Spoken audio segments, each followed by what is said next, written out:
So I was pulling the cans in from the street, and I saw something which reminded me of the last video that I wanted to make.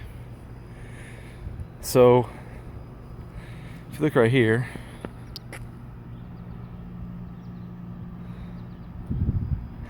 that's oil. I got some more over here, and I'm sure there's a puddle under my car where she sits right now. So she's sat in all those places since I did my build. And so the reason I'm pointing this out is because I had a few people say, Dominic, you just negated everything you've ever said about building it right. I mean, you did 10 seconds on a garage build with no blueprinting or clean room or any of that kind of stuff. And to that I say, no, actually I proved my point that you can have cheap, reliable, or powerful. Well, you can have any of those two, but you can't have all three. And so in this case, we went with cheap and powerful, and we definitely did not get reliable. I mean, the thing blows oil out everywhere every time you punch on it. It's just a constant stream on the PCV system, which is a factor of melted pistons in this case. But the same thing would happen if you had a cylinder that was excessively out of round, or improperly installed rings, or all sorts of things. So the idea is that, they say you can have 2 out of 3, cheap, reliable, or powerful. And if you want reliable and powerful, well, then you're going to spend some money. You're going to get the blueprinted engine. You're going to have the expensive components, and it needs to be, installed and built correctly.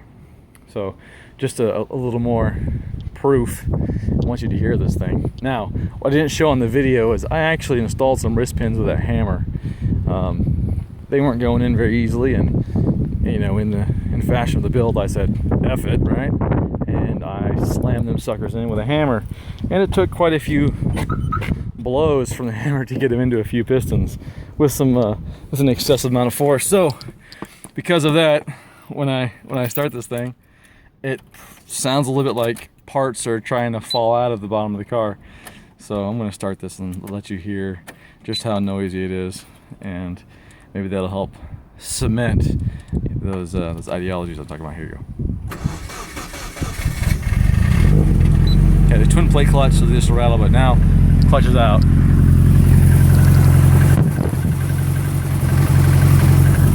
don't know if you can hear that on the phone, hopefully.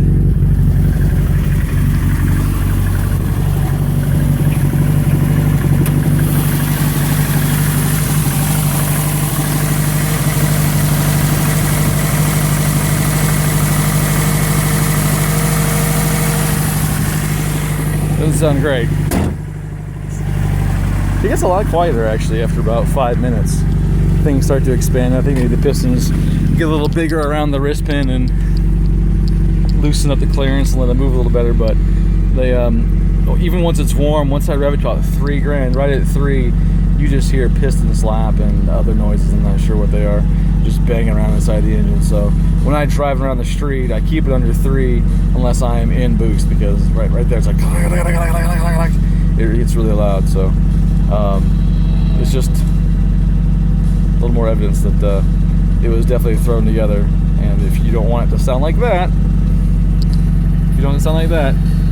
then you should do it right and not use a hammer on your wrist pins and that kind of thing. So thanks for watching. Have a good one.